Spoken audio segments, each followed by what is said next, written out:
Good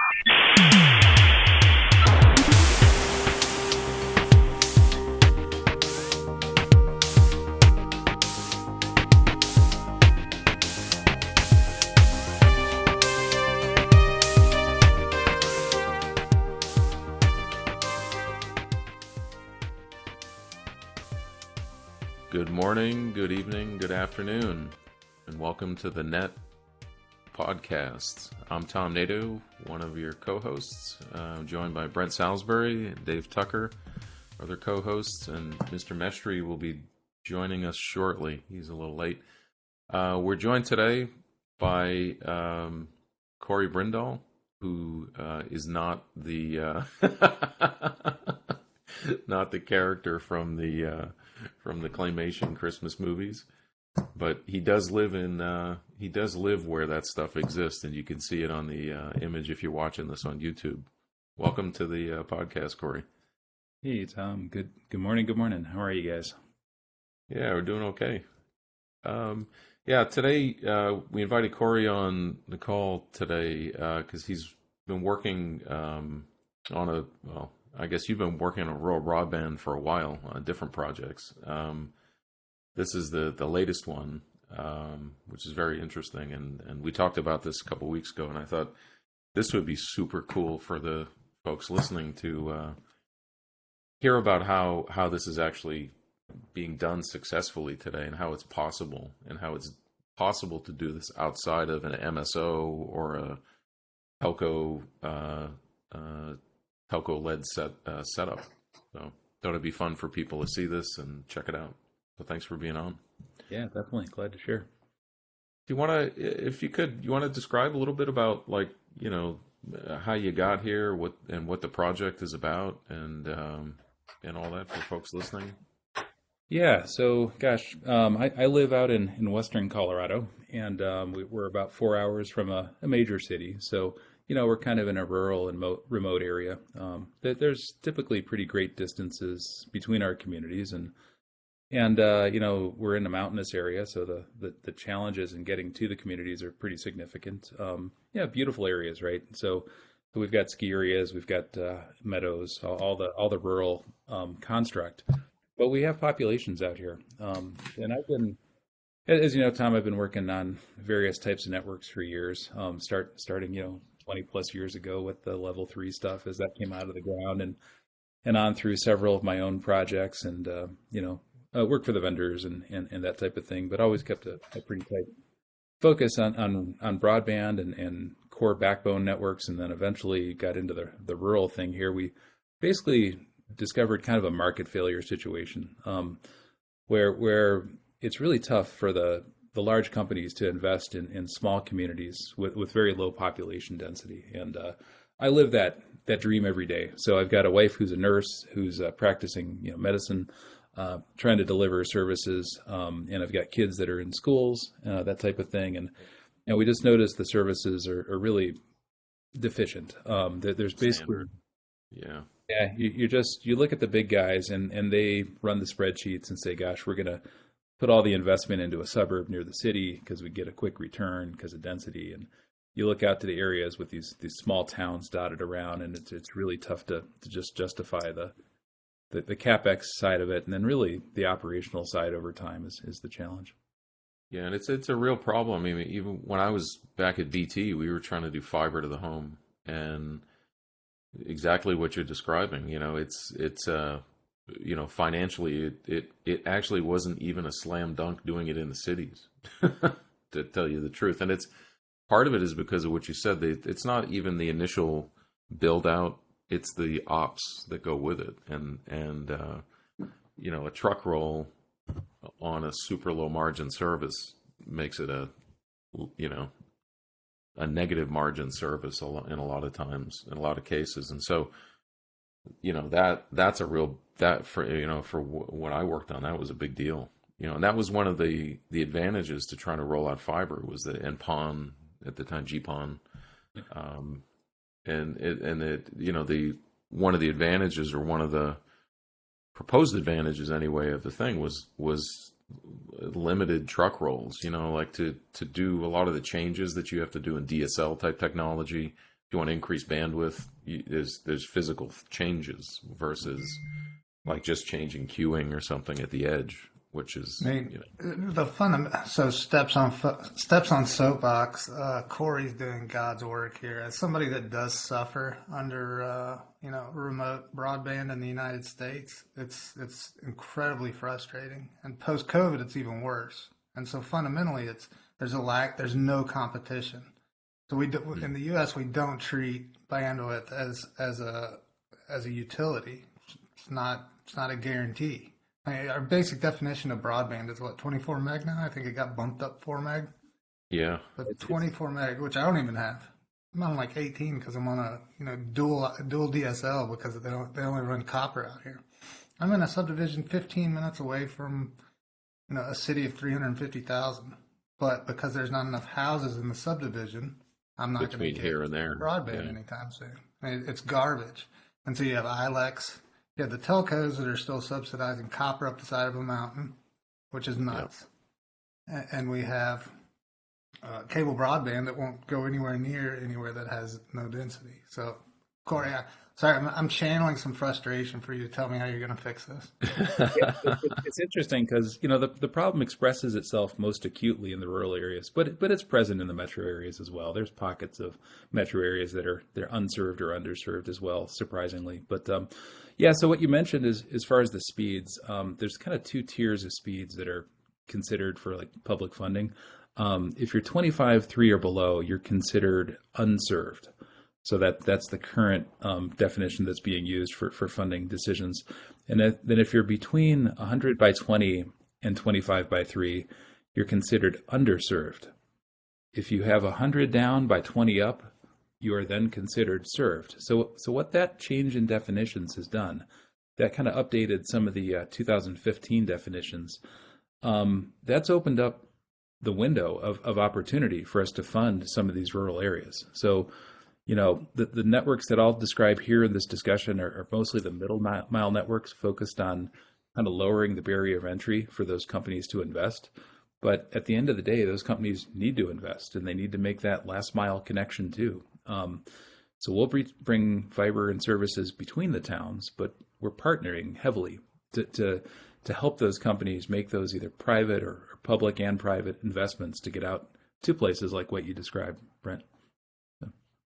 Yeah, so hopefully, that'll increase at least the density of the broadband attached to what you're going to show folks that you're deploying, right? Yeah, and I looked at Colorado, and Colorado was kind of making these spot investments. I would say the investments were being made on an application basis. A community or a region would come to the state or come to the feds and say, we'd love to do a project in this location. And then someone else would randomly come in and say, well, in this town, we'd like to do this. And there wasn't necessarily a coordinated effort or a way to connect them together or serve them consistently. And kind of how I came up with this concept I'll share with you in a minute. It was trying to come up with a better strategy, kind of a cohesive vision, something that worked together where you went town to town, you had a consistent model. And if an ISP wanted to invest in one town or 4 towns, that internet service provider could know what the upstream services are, know where the places to put equipment are, and kind of know how to approach the community as well. So. And then have a more grounded, way of quantifying the cost of building out, and then it maybe doesn't look so scary, Yeah, I mean, we like to believe that every dollar we save on the colo and the upstream would somehow translate into a few more homes being reached. It doesn't necessarily translate 1-to-1, but it definitely kind of hedges the bet in that direction. So, yeah. Well, I mean, just deploying the infrastructure out there in the cost model that an MSO has today, compared to what you're going to show folks that you've been able to do is dramatically different, and it's simply because they have that big machine and it does what it does, and you don't necessarily need all of that accoutrement to lay fiber and hook it up the way you've been doing. And I was really, like we were talking about this the other day, I was really impressed about how simplified your setup is compared to what your typical cable or whatever setup that's out there today, that I've seen. Yeah, the goal here was to scale to many communities, to be able to do this at scale or regionally at scale, at least within the state. Brent, if you building on your experience there, being 15 minutes outside of the city, the image we've got on the screen is just of our town here in Colorado. And on the valley floor there, the cable company has invested in upgrading services. I can get gigabit services in the valley floor. But as soon as we go just outside of this picture and start to go up the walls of the valley where there's homes and subdivisions and, outside of that valley floor where the density is, those companies haven't historically invested to reach all those homes. So whether you're, a quarter mile east or west outside of that valley floor, you have a very different experience as far as your ability to work, educate your kids. And why is that though? Like, why is there, why can't they do that? I guess is the question. Apparently, the cable companies have discovered altitude-sensitive networking, right? No, but seriously, I think it's their cost model that they have. They have a certain amount of overhead. Yeah. Right. It's just funny because literally hundreds of homes in the bottom of that valley are served, and you just go up and outside that valley a few minutes, quarter mile away, and nothing. Yeah, and you can't convince them with enough install money to come do it. So, yeah. There's literally fiber half a mile up the street from me, and so in a subdivision. Sorry, I'm making this personal just because it's I think it's all relatable. That's why you just dropped off the call. Yes, there's 18 homes. They want to charge. They're like, oh, well, if you pay us $2,500 per home, we'll extend it this extra half a mile. It's nuts. Really? Yeah. Unfortunately, there is no free lunch, and the stuff either needs to be paid for through the subscriber fees, or it's got to be subsidized in a way that addresses the market failure. And when I talk about market failure, I'm talking about places where the subscriber fees don't support a commercial business case, and that's where we step in, right? We start to try to move the needle collectively. So there's kind of two areas here.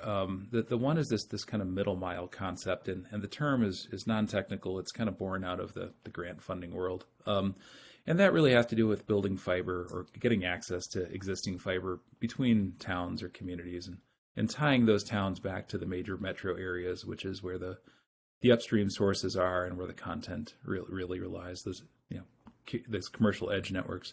And then the other piece that we don't necessarily work on, but we partner with other companies, is the last mile piece. And the last mile is really from a central location in a community.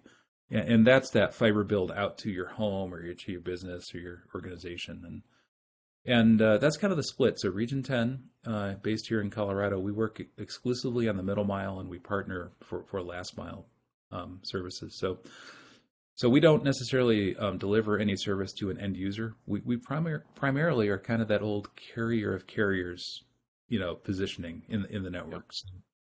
I harken back to the old level 3 days where they really initially focused on being the carrier of carriers, and we kind of reflect some of that thinking here. Yep. So there's an advantage to that too, right? I mean, you don't need a million technicians and trucks and everything to go hook up every individual house. You're focusing on the transport between everywhere, and that may be the key here too. Is that's been commingled in the telco MSO situation, and so they have to make that cost work in the whole picture that they have versus your picture is much different. Yeah, and maybe that's why it's working. It's one of the hardest areas of the network for a local or regional ISP to do well and to do cost effectively, because if you think about it, it's a liability on their balance sheet. The subscriber facing network, when they build the new homes or subdivisions or businesses, they get revenue. When they are building out towards the source of internet service in a remote location, it reduces, it weighs against their P&L. So yeah, they don't get any direct revenue from it per se. It's like building a highway between two neighborhoods. Yeah, you've got to maintain it. It's completely on the liability side. So our thinking was, if we reduce the barriers to upstream services and good working upstream services, and then provide these ISPs with a location for their equipment and encourage them to go to places where they would not have, we would then see them building out in areas that were market failed. And we've had Yeah. a lot of empirical evidence that this model's working. So No, that's it's very encouraging, and maybe you can get down to where Brent Yeah. is So soon. before we jump into the technicals, I have one other question. So one thing that I've had people in metro areas say, I see on Twitter, and it gives me an aneurysm. Like, well, what about, you've got 5G. Like, buddy, you've got 5G. I bet you wouldn't have 5G at your house because you have fiber in your house. You care less about, Right. 5G. So we throw this 5G out to schools and all this kind of stuff. Like, so I guess what's your take on, because I go into a blind rage when I hear people say, wireless is going to replace wired. Like, yeah, Well, Kurzweil we've got a been lot of hearing things that for right, and 25 years yes, too, right? and yes, wired telephones did go to wired to cellular phones. Like that part is right, but even with so between 5G and low Earth orbit geosynchronous satellite, I just think it's garbage. I think we need to get physical infrastructure out to everywhere. I assume you agree with me, or do you see this? Do you see a reasonable argument there that in the long term, wireless is going to replace wired in rural U.S.? well, I think they solve.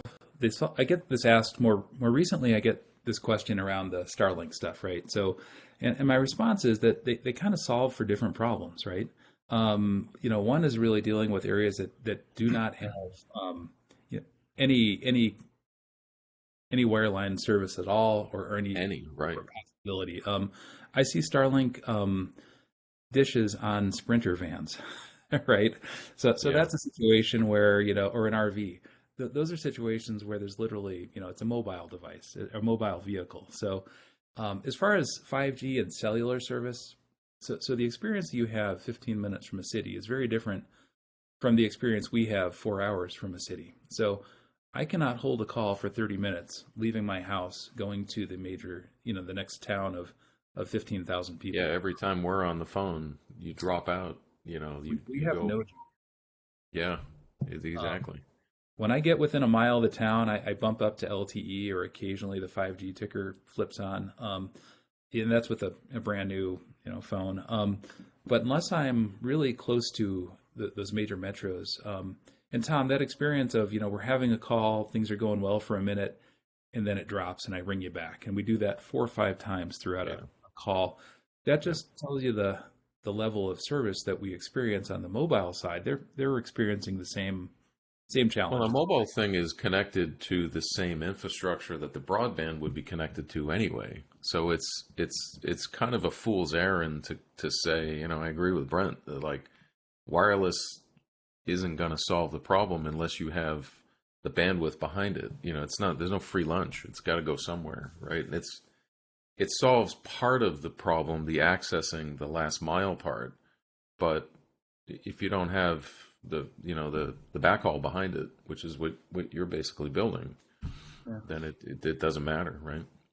I look at it like telephone service. There's a couple different tiers of reliability, right, or quality of telephone service. If I'm up in the backcountry, skiing in the backcountry, or snowmobiling, or running a dirt bike around, and I want to make sure I'm not going to stay out there for a few nights, I take my sat phone, and the sat phone's really good for, honey, the motor went up and I'm going to spend the night out, send the helicopters, right? That works, but it's Yep. it's not good for holding a conference call. Um, You're I get watching a movie. Yeah. Yeah, I get back closer to the cities, and to call Tom Nadeau and chat about random networking things. The cell phone works, to a point reasonably well, and we can hold a conversation, give or take a little annoyances. And if I want to do a job interview, talk to a funding source, chat with a friend or a politician, then I want to be on a landline where I know things work. And broadband kind of mirrors that, right? So, the Yeah. satellite services are the equivalent of the sat phone. The mobile wireless is kind of the equivalent of the cell phone. And then once we get to these landline-based services, which are increasingly fiber delivery, then we're looking at something that I'm willing to have the conversation with a funding source or a boss. Yeah, that's a good way to put it, those analogies so people understand, because there's a lot of hype and marketing around the whole 5G thing these days, and having worked on it directly myself and still working on it, it's not that I'm poo-pooing it at all. It's just that it's not the panacea for everything, and that's the solid technical, around that, reasoning around that. Kind of what Brent is saying, have you tried, take your whatever there's a variety of 5G connections you can have, but it doesn't even matter that you're connected. It's what's behind it, to get your bits to where they need to go. And, in the rural broadband case, if the bits are going through a tiny straw, then it doesn't matter. You might as well be on DSL. In fact, your DSL experience might be better. Yes. So the ability of that, in that case, a mobile provider to purchase the long haul or the upstream capacity, they're going to engineer that so that they hit the middle of the usage, right? They're not going to protect for the peaks, and they're not going to overbuy on the lows. They're going to find some normalized amount of upstream to buy. And our week or President's Day weekend, and our areas are filled with visitors and second homeowners and all this. In that case, those networks fail immediately. And then once everybody's gone in the spring and the fall, and it's quiet here, and we can enjoy it, all of a sudden the networks magically work better, or perception is that they never change the upstream during that time. It's just the same thing working well or not. Well, that's the interesting thing. A lot of people think that their mobile access is just contention to the tower and the radio, but it's behind it too. Back to, if you connect it on a string in a tin can to the radio, it doesn't matter. There's only so much capacity in the back. What's interesting, even with the big, mobile providers, we've got AT&T and Verizon out here, and they put towers, in a couple of locations. But we actually have an entire niche of a secondary set of companies that have gone in and have interconnect agreements with those major carriers and fill in the holes. And they basically extend the carrier's services to places the AT&T and Verizon can't or won't go.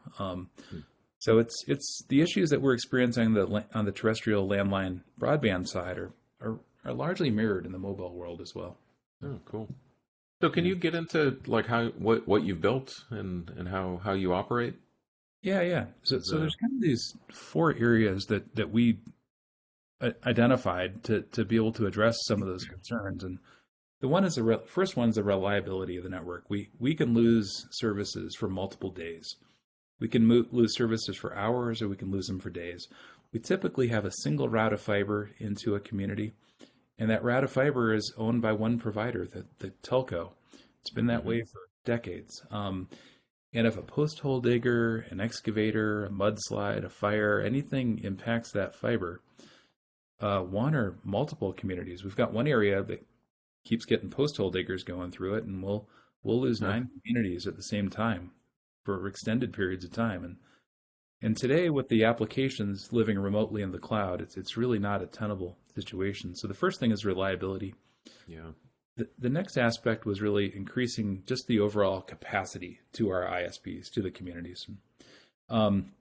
If we bring an east and a west route into a community, we by default double the available capacity, just because we've got 2 legs to the stool in that case. And then the next aspect is performance. Is your software, your applications, your data are no longer sitting on your laptop or in a server in the closet in the back of the room. They're really sitting in the cloud, in the data center locations that are typically hundreds or often thousands of miles away from where they're being consumed. So the performance, does impact our ability to use the services. And at the end of the day, everybody wants something cheaper, right? Or they want more per dollar spent. So those are kind of the 4 corners that we work on. Cool. So yeah, glad. I do want to ask you too around that. Like, do you to make well, like as you carry on in the picture, one of the things that's, as you mentioned, cloud services are somewhere else. Is it necessary for you to do any local caching, or do any of the ISPs do local caching in your, your POPs, or is it, or did you just assume you weren't going to need that and you were going for the low latency, low loss kind of approach? Yeah, we do have some clients that have some ISP clients that have caching services within their racks. Google has been pretty aggressive about getting caching servers out. Netflix has as well. We don't see a lot of it, but we do see it occasionally. Some of the school testing services have also pushed caching boxes out to the edge because the networks won't allow for the the students' annual standardized testing that's done online to work well with the networks the way they are. So we've seen that a little bit. We're really trying to get, at the end of the day, past the caching issue, and we're trying to have a high performance connection that's reliable to the edge networks of the major six providers. I mean, that's what we really think is solving the problem rather than kind of band-aiding it. It's great to push everything to the edge. That's been kind of the sexy mode for the last few years. It sells a lot more hardware and software potentially, but it does complicate things and it distributes things, and we think making. Well, that's why I was asking, because it's like, when you throw a picture of what your POP looks like, I mean, it looks like a big empty room, right? But that's intentional, like. And I guess the question, and when people see this picture, they're going to go, "Wow, is that you're going to put a data center in there?" Yeah, we're building about 35 of them right now. So I'll get into that in just. But I'll let you get into that. Yeah, go ahead. So if you're able to see the image on the screen, if not, I'll describe it for you. This is kind of a map of western Colorado, and we've got a couple major highways or major routes around the state, and we've either acquired or built fiber in each of these areas. So the first one is from Denver to Grand Junction. So that's going from metro area to smaller metro area as you go east to west across the northern side of the state. If you were to leave Denver and head to Vail, you're on Interstate 70. That's the major corridor, and it continues past Vail and Aspen all the way out to Grand Junction. There's fiber along that corridor, and we were fortunate we were able to purchase access to fiber to basically do an IRU, or an indefeasible right to use of a couple strands of fiber along that infrastructure. The other route. And how many miles is that? Just so people know, like, what distance you're talking about between these. They've got 4 major points: Grand Junction, Denver, Wellsburg, and Durango. Yeah, so just that span between Denver and Grand Junction, you're about 240 miles across. Cool. So also, Just so people get the scale of what we're doing here. Yeah, we're basically moving across the majority of the state. So Colorado is split. You've got the Mountain West, basically from Denver and Colorado Springs west, and that goes all the way to the Utah border. And then from Denver and Colorado Springs are kind of north and south of each other. You go east, you go to the Eastern Plains, and the area that we're focused on is kind of this Mountain West area. So as soon as you land in Denver and you look west, you see the altitude increases. You could see the challenge right there, going through or over those mountains. Yeah, so each of these 4 legs, kind of going from Denver to Junction west, and then you go out to the western side of the state. You go from Grand Junction south to Durango. Durango is the Four Corners area. There's some power lines that our generation and transmission company own, and we're able to IRU or capital lease, basically, access the fiber there as well, a couple strands. And then the other route is from Denver down south of Colorado Springs, heading towards New Mexico to Walsenburg. And that's a main thoroughfare for the state for transportation, and that has a couple different fiber cable owners on it. We worked with one of them, and were able to get access to fiber there. And then we do have a challenging section that is across the southern part of the state. That's one of our most remote areas. And that basically goes from Walsenburg to Durango.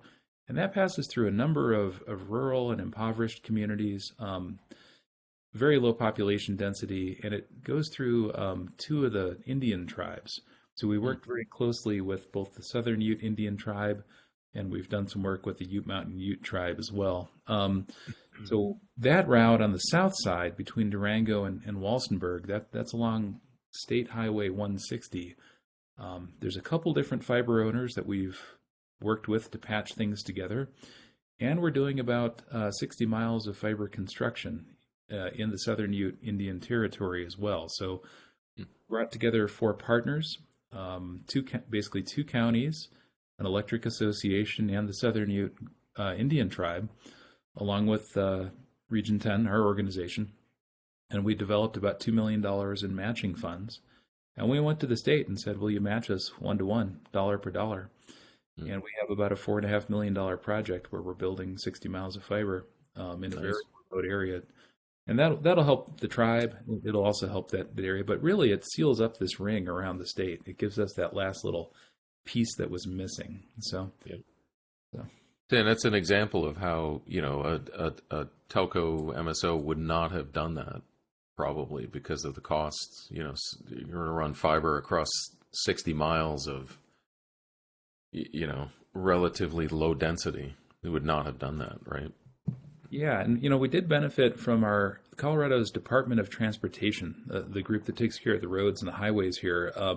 They actually had a public safety grant that is installing fiber over Wolf Creek Pass, and that's one of our tougher passes to get over. They're spending about $1 million a mile right now to build over Wolf Creek Pass, and for the hardest parts, at least, the cost is that high. And that fiber will become available to us, and we're negotiating a lease right now to access that. There's a couple of key parts here that came together over about a decade, and we're getting really close to lighting up that route and being able to drop service in each of those communities to their ISPs, and then provide that kind of collective benefit around the ring for all 35 or 40 communities. Wow. So, cool. So yeah. How, so that's how do you guys? I'm sorry. Go ahead. I was going to ask you a question. Oh, yeah. So I was going to say that the key there is having that kind of dual benefit, right? So obviously we want to deliver something valuable to the communities, the ISPs within the communities, but we also want to make sure that when we're making those large investments that it benefits everybody. So it has both a local benefit and a more global or regional benefit. So. Not just one town. We ran fiber all the way out to one town, and that was it. That also is probably part of the calculus that was done in the past and went, no way, it's going to cost $40 million to run fiber out to these communities. Forget it, Yeah, about 20 years ago, the state, put about $35 million into the telco, and they did get first pass fiber to all the communities, but it was single sticked. And then you have to pay the ransom to use it, and the capacities that came out of that were very low. The costs were high. Networks are extremely fragile. Yep. No, that's a good point. I love it. Yeah. So you kind of touched on the legislative piece of it. So do you have advice for listeners out there that do want to kind of shake the trees and try and make some of this happen? Like I know I've done op-eds in the local newspapers, write legislators, and it only goes so far. The squeaky wheel gets the oil in all of this. So like, how do you make the most noise for the as an individual? Like what is the case you make too? I mean, yep. That's been successful, I guess. So, the first thing we did before there was any funding available was Region 10, and this predates me, to be fair. My predecessor and our management, they came up with a plan. They said, here's the locations that need services. Here's the areas that are deficient. Here's the infrastructure that we'd like to get access to, and here's the infrastructure that we'd like to construct. And having that plan in place, even before they had received release on, on the policy, or relief, sorry, even before they received relief on the policies and found funding, they had a plan in hand. So actually identifying the areas of need, looking at what infrastructure do you have? Does your electrical company have control fiber between substations that's only used for SCADA, where you could get a pair of that if you negotiated successfully and make that available for a broadband use? I mean, that's a lot of what we did initially was worked with electrical companies. And then we expanded from there. But I would say kind of getting a good grasp on what you would like to accomplish and how you might do that if the barriers were removed. And from there, start to identify what those barriers are. So in Colorado, we have, let's see, O5 152 is a law that's on the books in our state that prevents municipalities and public subdivisions of the state from Nice. becoming an ISP.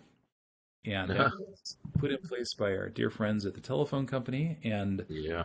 plagued us for decades. Well, we've had 150 something communities hold a vote and opt out of that legislation. So when that legislation was written, they never believed a community would actually put it on the ballot and decide to relieve Similar themselves. thing going on with power now too, which is interesting. It's a similar thing, distributed power generation. But yeah, Yeah, it's like if they it's interesting that they're, and that's what a lot of folks aren't aware of. I'm on the cable committee in a town here, and what you're saying is very apropos. I mean, people just don't know what's available. The first step shouldn't be call the incumbent and say, what can we do? It's look around and see what you've got and what your options are. Yeah, early on, some of the broadband efforts were pretty speculative, and a couple of them failed. Yeah. So those things kind of fuel the case that, gosh, no public dollar should be invested. But if you look at what's changed over the years and how the applications reside remotely and how the critical services are delivered, it's beyond, supporting one or two private companies. There's really a public benefit here, and Yeah. we've moved in that direction. So the state has done funding. We've seen policy relief. We've given a lot of money through the FCC, through the state, elsewhere to those large companies. But we've also shifted to support the guys that can fill in the gaps. Mhm. So, Yeah, and if one of the things for folks listening, we'll ask Corey if he's got any links or whatnot for resources, like for researching this stuff for anybody who's thinking about doing this, local broadband or more local transport setups. Because a lot of this stuff is, I've personally tried to, do this in my town, and it's mind-boggling the amount of information that is not easily available. Or obviously available, I should say. I mean, it's available. It's a lot of it's public information. You just need to know. You need to understand the regulations, both in your state and federally, and then like these obscure laws, like Corey was referring to in Colorado, this you can't start an ISP. You need to understand what your local legislative situation is that you might be up against. yeah, for sure. So on the architecture side here, we kind of have the idea of this ring of fiber around the state accessing all these communities and then dropping service along the way and protecting the backbone because it's a ring style architecture. We had a mudslide up on I-70 near Glenwood Springs that cut the fiber cable. And we get the post hole diggers along the southern route that always, when the ranchers are putting their fences up in the spring, happen to find the cable. And out in the western side of the state here, we've got a lot of beetle kill, a lot of fuel built up in the forests, and that fiber goes right through the San Juan National Forest and is at risk as well. So we know that we have failures, and we know that we have these outages. So we wanted to protect for that. Eventually, we'd like to bisect the state, to go north-south in the center of the state and east-west in the center of the state as well, to kind of create some more redundancy. So once we get the ring built and then eventually have these extra paths in the middle of the state, we can endure more than one failure at the same time.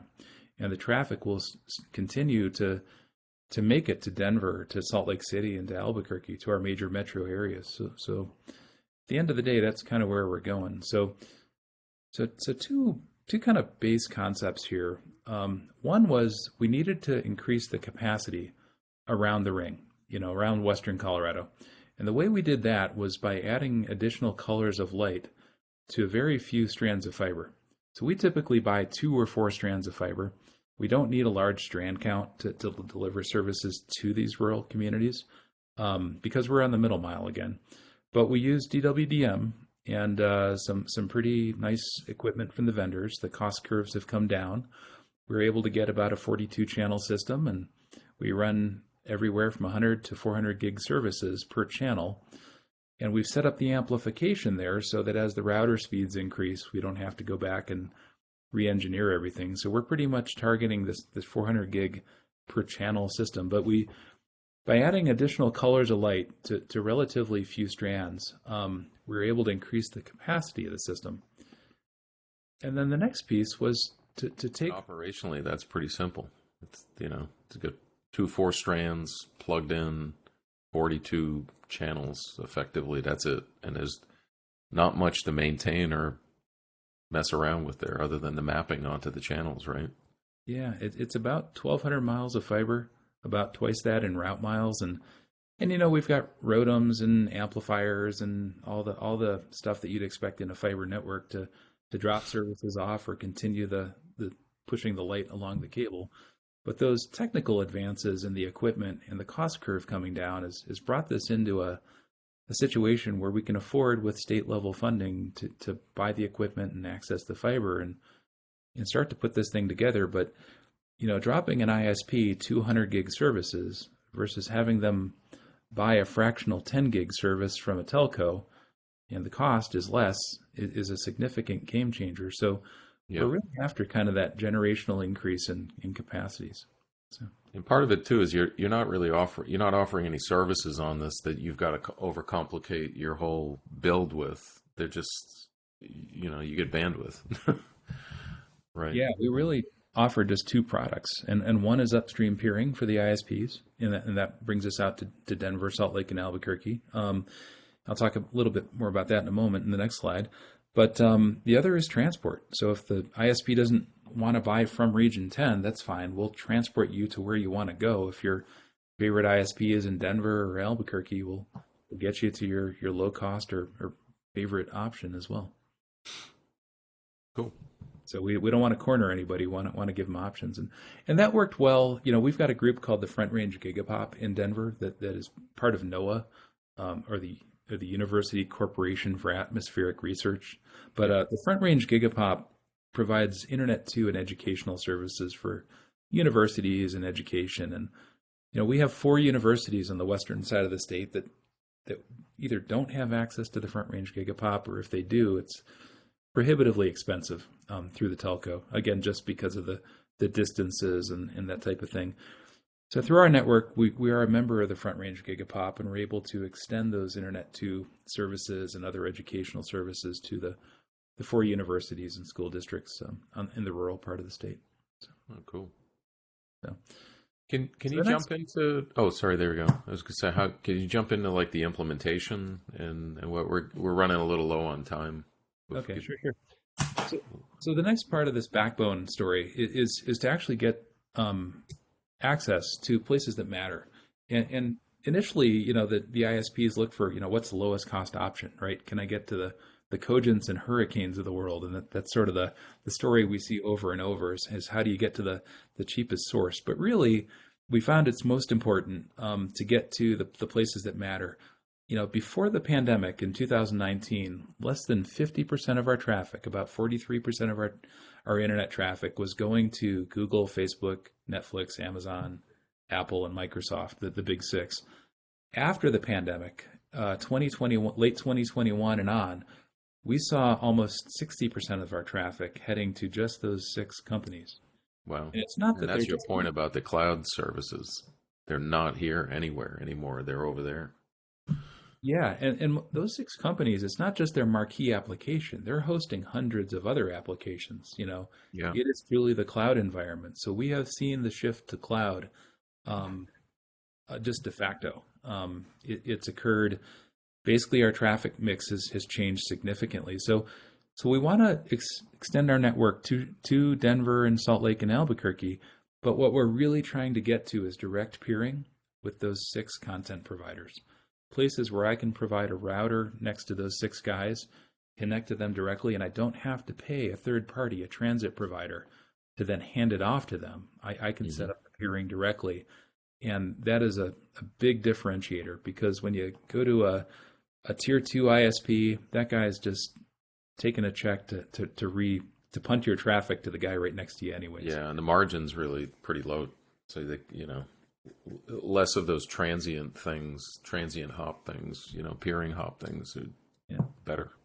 So we can peel off about 40% of our traffic through that peering ourselves. And then we do buy, upstream transit through Level 3 and Zayo and several of the majors, and we kind of avoid the bargain guys. So Cool. that's a little bit of the backbone.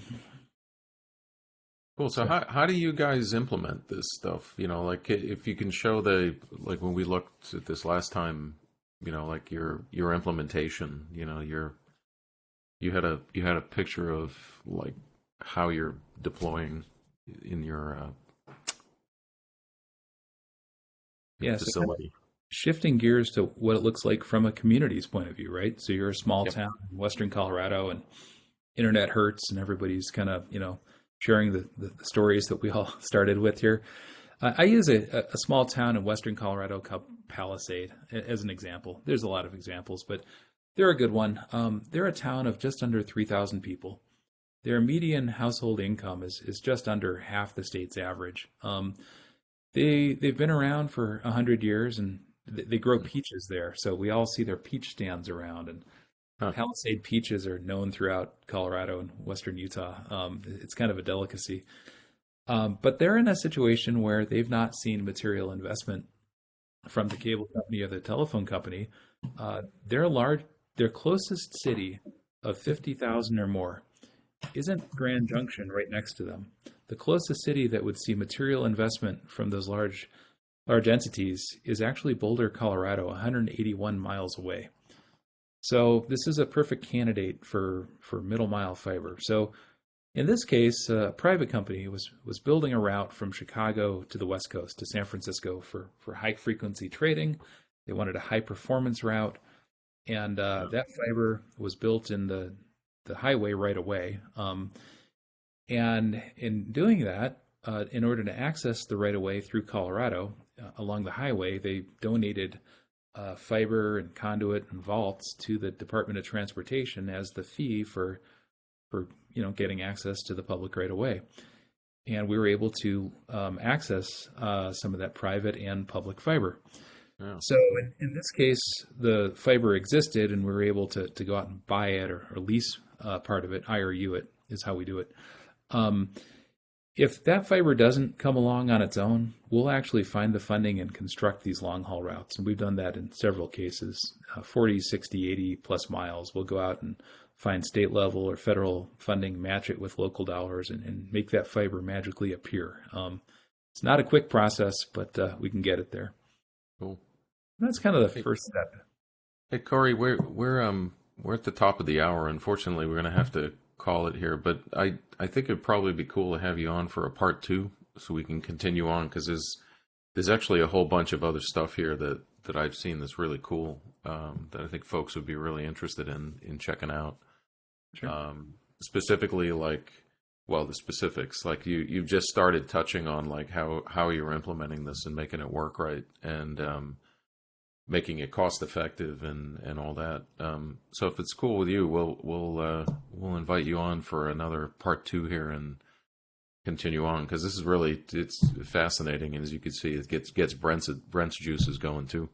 This is great. Absolutely. Doing good work, man. Yeah, the next keep chapter fighting the power. Yeah, the next chapter here is kind of how we deliver it into the community. So glad to Yeah, that's really interesting too, because it's a little different than what people would expect from the MSO ILEC telco kind of thing. So cool. Well, thanks for spending the first part with us today, and we'll schedule a follow up, and we'll have a part 2. So folks listening, stay tuned for a part 2 here. And thanks again, Corey, for being on. Awesome. And this has been the Net Podcast.